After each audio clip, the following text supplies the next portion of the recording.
नमस्कार, आर्या न्यूज देख रहे हैं आप और मैं आपके साथ अलका सिंह। बुलेटिन में आपका बहुत बहुत स्वागत है। रुख करते हैं खबरों का। मध्य प्रदेश के मुख्यमंत्री शिवराज सिंह चौहान ने एक जनसभा में विपक्ष पर जमकर हमला किया।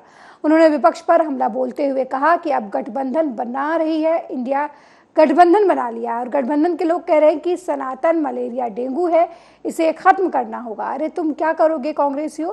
कई आए और कई चले गए, कोई सनातन की तरफ उंगली नहीं उठा पाया।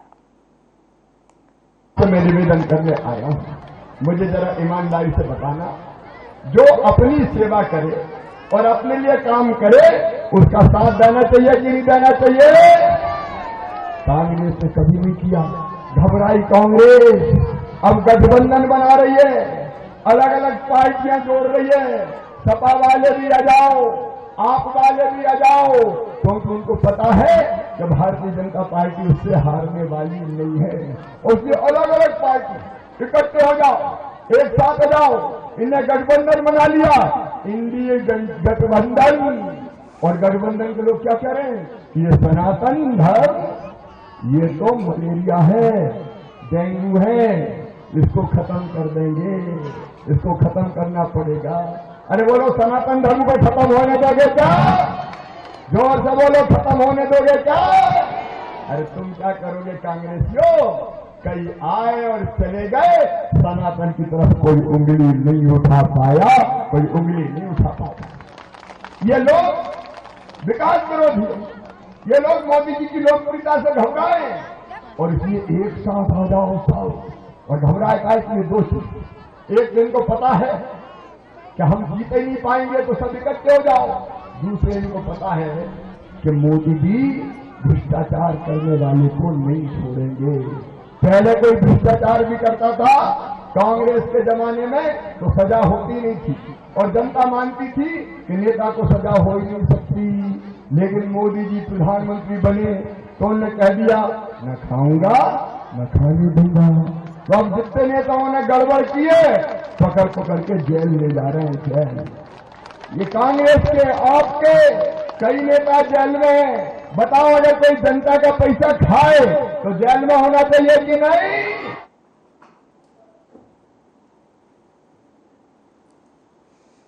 वहीं विदेश मंत्री डॉक्टर एस जयशंकर ने दिल्ली के नेहरू पार्क में G20 वृक्षारोपण समारोह को संबोधित किया। उन्होंने कहा कि लगभग 3 सप्ताह पहले मैं संयुक्त राष्ट्र महासभा के न्यूयॉर्क में था, तो G20 काफी हद तक बातचीत का विषय था।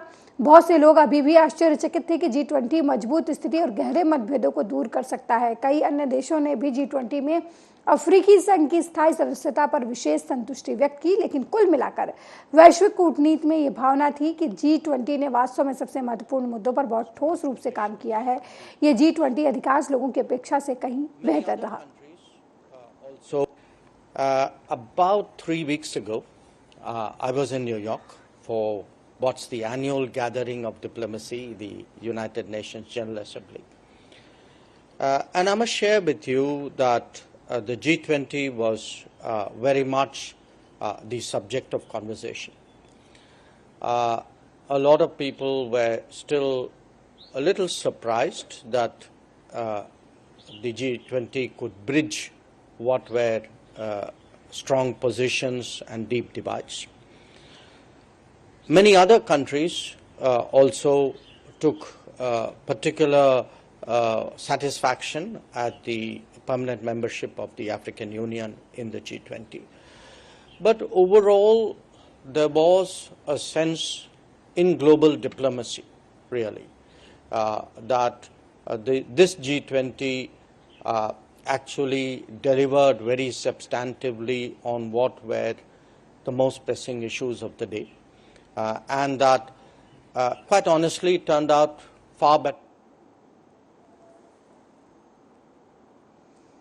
वहीं AIMIM प्रमुख असदुद्दीन ओवैसी ने कांग्रेस पर जमकर हमला किया। उन्होंने कहा कि जो राहुल गांधी और अशोक गहलोत का वोटर है वो मोदी को भी अपना हीरो मानता है और उन्हें वोट देता है, और जब हम चुनाव लड़ते हैं तो हम पर इल्जाम लगाया जाता है कि असदुद्दीन ओवैसी को वोट काटने के लिए लाया गया है। मैं इनसे पूछना चाहता हूं कि मैं तो पहली बार राजस्थान में आकर चुनाव लड़ रहा हूं, लेकिन इससे पहले बीजेपी किसकी वजह से जीती? जिसका जवाब है कांग्रेस नहीं दे पाएगी। लेकिन वे कल से शुरू हो जाएंगे कि ओवैसी आया और भड़काऊ भाषण दे दिया। मगर मेरे अजीज दोस्तों और बुजुर्गों, अगर मैं आपसे एक सवाल करूं, क्या तुमने कभी बीजेपी को वोट दिया, तो आप सब कहेंगे कि हमने कभी बीजेपी को वोट नहीं दिया, ना कभी देंगे। अगर मैं आपसे सवाल करूं कि क्या तुमने 2019 के लोकसभा के चुनाव में जयपुर की पार्लियामेंट से तुमने क्या मोदी को वोट दिया, तो सब कहेंगे कि नहीं, हमने नहीं दिया। तो फिर बताओ, यहां से कैसे बीजेपी कामयाब हो जाती है? कौन भी बेईमानी से जरूर कामयाब होती या नहीं होती अलग बात है, मगर आप तो वोट नहीं दे रहे ना बीजेपी को, तो फिर कैसे कामयाब होती? तो मालूम हुआ कि जो राहुल गांधी का वोटर है, जो अशोक गहलोत का वोटर है, वो मोदी को भी अपना वोटर, अपना हीरो मानता है और उनको वोट दे देता है। और जब हम इलेक्शन लड़ते हैं तो हमारे सामने आकर इल्जाम लगा दिया जाता है कि सदुद्दीन ओवैसी वोट काटने के लिए आ गया। मैं इन तमाम लोगों से पूछना चाहता हूं, बताओ, मैं तो पहली मर्तबा राजस्थान में आकर इलेक्शन लड़ रहा हूं, तो पहले बीजेपी किसकी वजह से जीती? बीजेपी के पूरे एमपी कैसे कामयाब हो गए? तो इसका जवाब कांग्रेस वाले नहीं दे पाएंगे, मगर अब कल से शुरू कर देंगे। ये तमाम कांग्रेस के जो जिम्मेदार लोग हैं, जो कांग्रेस के इशारे पर कठपुतली बनकर नाचते हैं, ये कल से शुरू हो जाएंगे कि ओवैसी जयपुर को आया और आकर इसने भड़काऊ भाषण दे दिया। तो मेरे चेहरे पर लिखा हुआ है भड़काऊ भाषण, इनको ही नजर आता, मुझे नजर कभी नहीं।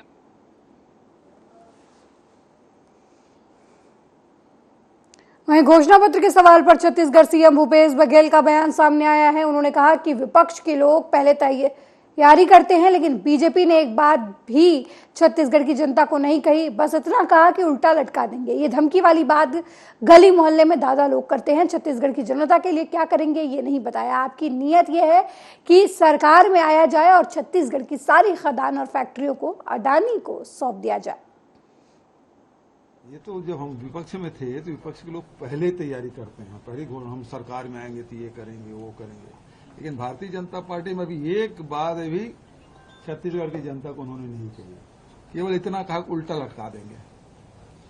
और महाघोटालेबाज के वो नामांकन में गए थे, लटकाना तो उसको था, तो वो कर नहीं रहे हैं और उल्टा लटका के सीधा कर देंगे बोलते हैं। तो ये धमकी वाली बात जो गली मोहल्ले में जो दादा लोग करते हैं ना, उस प्रकार की भाषा है। छत्तीसगढ़ की जनता के लिए क्या करोगे ये नहीं बताया। मतलब आपकी नीयत ये है कि कैसे करके सरकार को बदनाम किया जाए और बदनाम करके सत्ता में आया जाए और सारे जो संपत्ति छत्तीसगढ़ की जितने खदान है, फैक्ट्री है, सबको अडानी सौंप दो। इनका एकमात्र एजेंडा है, इसके अलावा कोई दूसरा एजेंडा नहीं है। चाहे नगर नार स्टील प्लांट हो, चाहे खदान हो, चाहे कोयला खदान हो, चाहे लोहा खदान हो, सबको अडानी सौंपना चाहते हैं। ठीक है, घोषणा पत्र में क्या है? वहीं दिल्ली के मुख्यमंत्री अरविंद केजरीवाल ने एक जनसभा में बीजेपी पर जमकर हमला किया। उन्होंने कहा कि सबसे बड़ी देशभक्ति 2024 में बीजेपी को सत्ता से हटाना होगा। 2014 और 2019 में उन्हें ऐतिहासिक बहुमत मिला था। अगर वे चाहते तो देश में जबरदस्त प्रगति कर सकते थे, लेकिन असफल रहे। वो है अब 2024 के चुनाव आ रहे हैं और इन लोगों को 2014 में और फिर 2019 में देश के लोगों ने बहुत भारी बहुमत देके जिताया था। ऐतिहासिक बहुमत था, अद्भुत बहुमत था। इनके पास मौका था कि ये चाहते तो देश को जबरदस्त तरक्की के रास्ते पे ले जा सकते थे, लेकिन आज देश में हम क्या देख रहे हैं? चारों तरफ माहौल इतना खराब हो गया है, इतना खराब हो गया है। आपस में लोगों के लड़ाई झगड़े होने लगे हैं। एक व्हाट्सएप ग्रुप के अंदर, व्हाट्सएप ग्रुप तो छोड़ो, परिवारों के अंदर बाप और बेटे की लड़ाई हो जाती है। भाई, आप कोई भी आदमी किसी भी पार्टी का हो, लेकिन इतना जबरदस्त समाज के अंदर पोलराइजेशन कभी नहीं देखा गया था। गलत तो नहीं कह रहा मैं?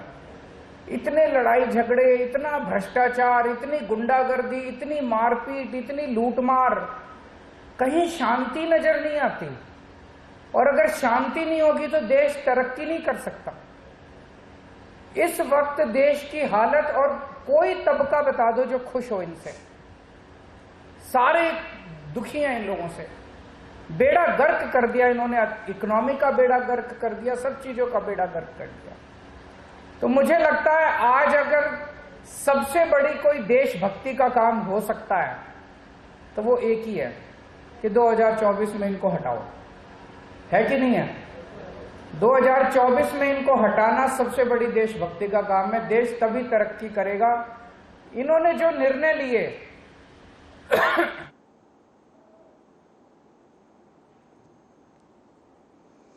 उत्तर प्रदेश शासन की मंशा के अनुसार चलाए जा रहे मिशन शक्ति अभियान फेज 4.0 के तहत फिरोज गांधी डिग्री कॉलेज की बीए तीसरे वर्ष की छात्रा खुशी सिंह को 4 घंटे के लिए थाना कोतवाली नगर का थाना प्रभारी बनाया गया। छात्रा का थाना कोतवाली नगर पर नियुक्ति सभी अधिकारी कर्मचारियों द्वारा स्वागत किया गया। इस दौरान उनका थाना प्रभारी बनी छात्रा ने पुलिस विभाग की कार्य प्रणाली को समझा और पुलिस के अभिलेखों के रखरखाव का निरीक्षण कराया। साथ ही महिला हेल्प डेस्क पर नियुक्त पुलिस कर्मियों से महिला संबंधित मामलों की जानकारी ली और उनसे चर्चा की। सिटी कोतवाली प्रभारी के रूप में खुशी की तरफ से कोतवाली में बैठकर फरियादियों की फरियाद सुनी गई और मौके पर सिपाहियों को भेजकर शिकायत का निस्तारण भी कराया गया।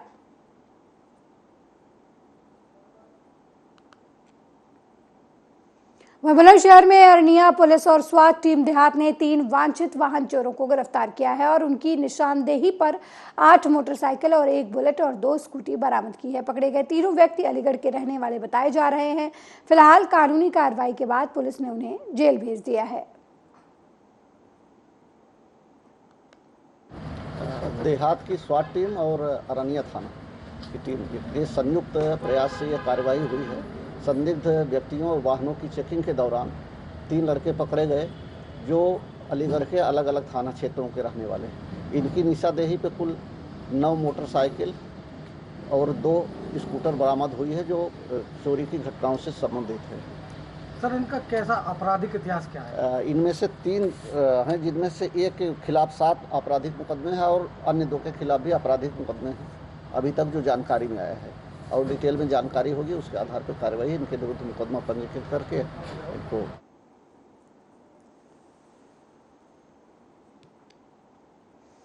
वहीं बुलंदशहर के खुर्जा कोतवाली नगर क्षेत्र के न्यू शिवपुरी में बदमाशों ने खुलेआम दबंगई की और एक घर पर जमकर पत्थर बरसाए।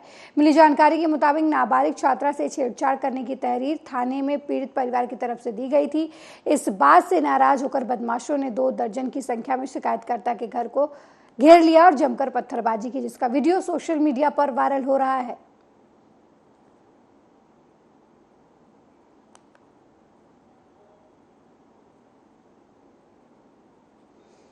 वहीं गाजियाबाद के डासना इलाके के रोहन एनक्लेव स्थित अनंत होटल में संदिग्ध परिस्थितियों में 23 साल की युवती की मौत हो गई। होटल में युवती के शव की सूचना पर स्थानीय पुलिस मौके पर पहुंची। युवती की मौत की वजह अभी साफ नहीं हो पाई है। प्राथमिक जांच में मृतका के मुंह से झाग आने की बात सामने आई है। मौके पर पहुंची पुलिस ने शव को पोस्टमार्टम के लिए भेजा है।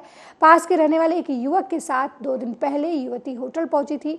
मृतक युवती के साथ होटल में चेक इन करने वाला मृतका का साथी युवती के परिवार को युवती के मरने की सूचना दी और तभी से युवक फरार चल रहा है। वहीं युवती के परिजनों ने युवक पर हत्या का आरोप लगाया है। फिलहाल पुलिस मामले की जांच में जुट गई है। आज दिनांक 23/10/2023 को थाना बेलसटी के अंतर्गत टासना कस्बे के अनंत होटल रोहन एनक्लेव में एक लड़की जिसकी उम्र लगभग 23 वर्ष है की मृत होने की सूचना प्राप्त हुई। इस सूचना पर तत्काल पुलिस टीम मौके पर पहुंची।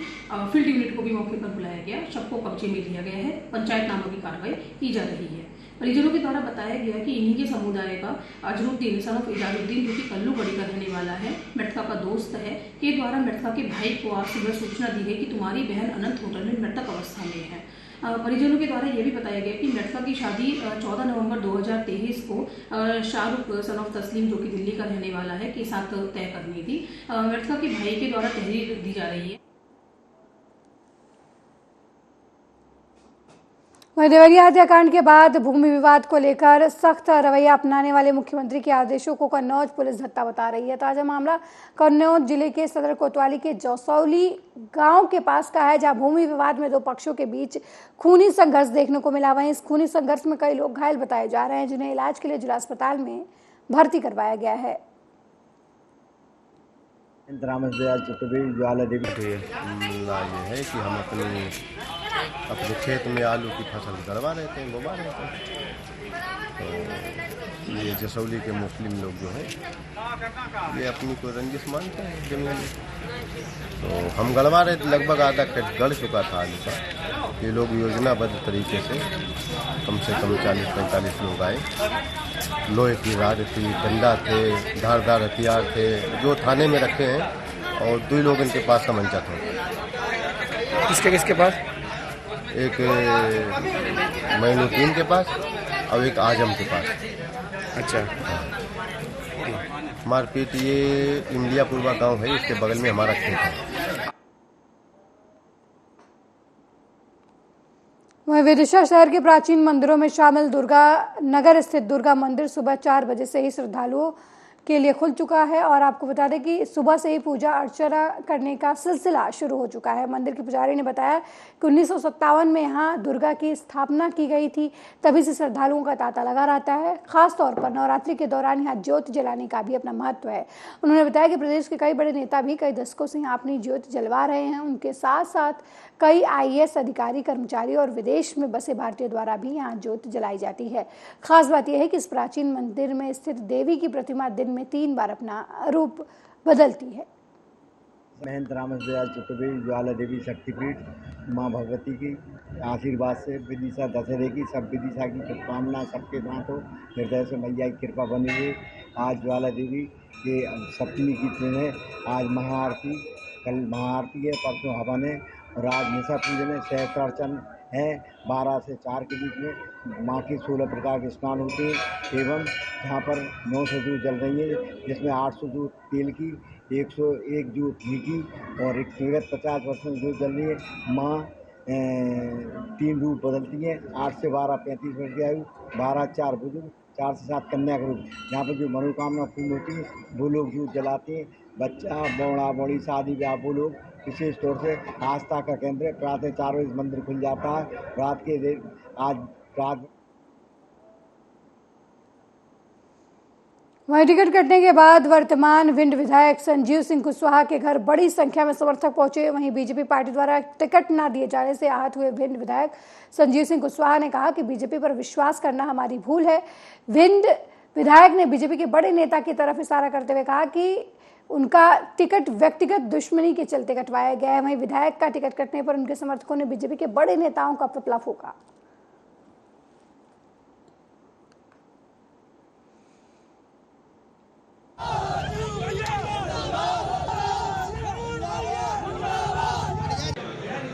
अब देखो, मेरी अभी तो चर्चा नहीं हुई, अब क्योंकि सबको पता चला और मैं 4-5-6 दिन से बाहर था, तो सभी लोगों को जब जानकारी लगी मैं आ गया हूँ, तो सभी लोग आए हैं। अब सभी कार्यकर्ता हम लोग बैठ के मंथन करेंगे, चिंतन करेंगे, और जो भी सभी कार्यकर्ताओं का, हमारी जनता का, हमारी माताओं बहनों का जो भी आशीर्वाद होगा, जो आदेश होगा, उस आदेश के पालन में आगे बढ़ेंगे। पार्टी छोड़कर जिस उम्मीद से आप भाजपा में गए थे, जो आपको वर्षों वादे किए थे भाजपा की तरफ से, वो बातों पर खरी नहीं उतरी बीजेपी। अब देखिए, अब बहुत कम समय में बहुत कुछ सीखने को मिला है। जहाँ तक वादों की बात है, तो वादे मुझे लगता है कि वादे कहीं स्थिर रहते नहीं हैं, लेकिन ये हमारी गलती रही। निश्चित तौर पर हमारी जनता ने, हमारे क्षेत्र ने पार्टी से ऊपर उठकर हमको चुनाव जिताया था, तो ये हमारी गलती रही कि हमने उन लोगों पर विश्वास किया जिन्होंने पहले भी विश्वासघात किया था। इसलिए अब इसमें तो हम किसी की गलती नहीं मानते, हम अपनी गलती मानते हैं। और अच्छी बात यह है कि बहुत बड़ी संख्या में सभी लोग हमको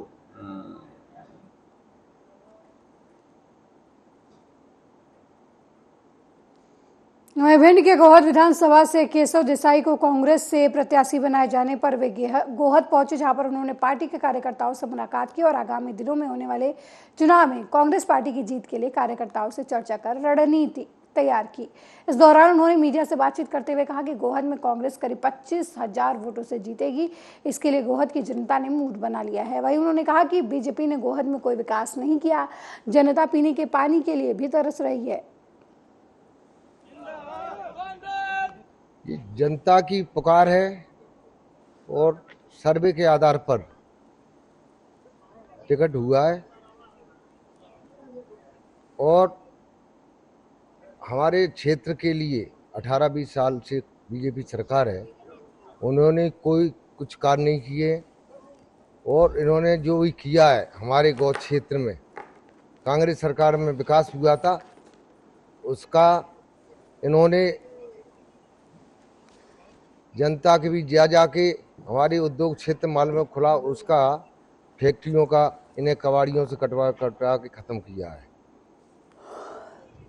और मैं चाहता हूं हमारी जनता ने हमारी कांग्रेस के प्रत्याशी मान ले देसाई को जिताया, तो मैं भरोसा दिलाता हूं इस क्षेत्र के पूर्व में जो विकास नहीं हुआ है उस विकास को पूरा कर दूंगा। ये जनता की पुकार है। वहीं आगामी त्योहारों को लेकर कन्नौज में प्रशासन अलर्ट पर है। खासकर मिलावटखोरों के खिलाफ अभियान कुछ ज्यादा ही तेजी पकड़े हुए है। डीएम सुभ्रांत कुमार शुक्ला ने मिलावटखोरों के खिलाफ चलाए जाने वाले अभियान की जिम्मेदारी एडीएम को सौंपी है। एडीएम के निर्देश पर खाद्य विभाग की टीम ने 18 दुकानों पर छापेमार कार्रवाई की और सैंपल जुटाए। दशहरे के बाद प्रशासन नकली खोए के खिलाफ अभियान शुरू करने की तैयारी में है। एडीएम आशीष कुमार सिंह का कहना है कि त्योहारों के मौसम में खान पान की वस्तुएं सबसे ज्यादा बिकती हैं, जिसके चलते बाजार में मिलावटी और नकली खाद्य पदार्थ भी मुनाफाखोरी तेजी से खपाते हैं। उन्होंने कहा कि मिलावटखोरों और नकली माल बेचने पर नकेल कसने के लिए छापामार अभियान शुरू किया गया है।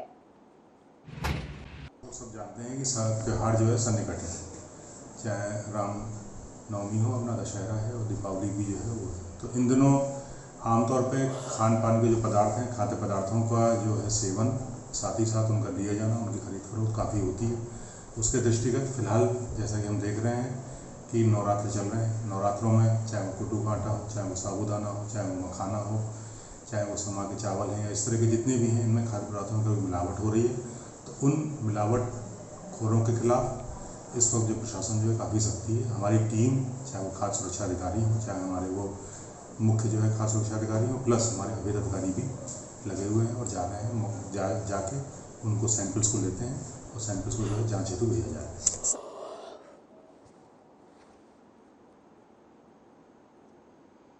वहीं हरियाणा के रेवाड़ी में स्थित भारतीय स्टेट बैंक में भीषण आग लग गई। मिली जानकारी के मुताबिक आग लगने की वजह से शॉर्ट सर्किट बताया जा रहा है। वहीं घटना की जानकारी पाकर मौके पर पहुंची फायर ब्रिगेड की टीम ने कड़ी मशक्कत के बाद आग पर काबू पाया। संडे का दिन था और बैंक जो है स्टेट बैंक ऑफ इंडिया है, इसकी मेन ब्रांच है, बंद था। अभी यूपी के सिटी में नज़दीक ही हम अपने पॉइंट थे। कंट्रोल रूम से सूचना मिली कि एसबीआई की मेन ब्रांच में आग लग गई है। तुरंत मौके पर मैं पहुंचा हूं। वैसे तो सिटी पहुंचे हैं और देख है तो आगे बिजली शॉर्ट सर्किट से आग लगने पाई गई है। ब्रांच मैनेजर को बुला लिया गया है, बैंक को खुलवा लिया गया है, फायर ब्रिगेड बुलवा ली गई है और आग के ऊपर पूर्णतया काबू पा लिया गया है।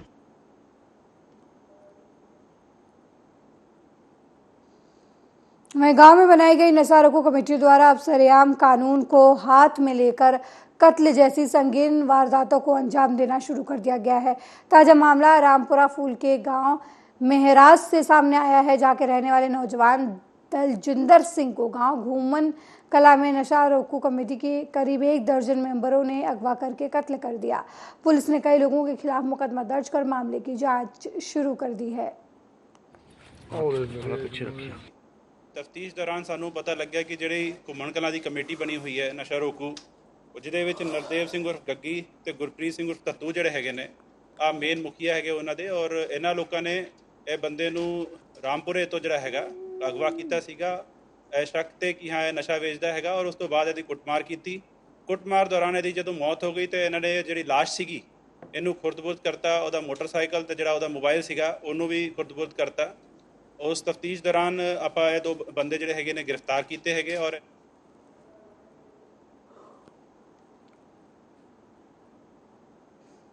मेरे साथ इस बुलेटिन में फिलहाल इतना ही। देश दुनिया की तमाम खबरों को देखने के लिए देखते रहिए आर्या न्यूज़। नमस्कार।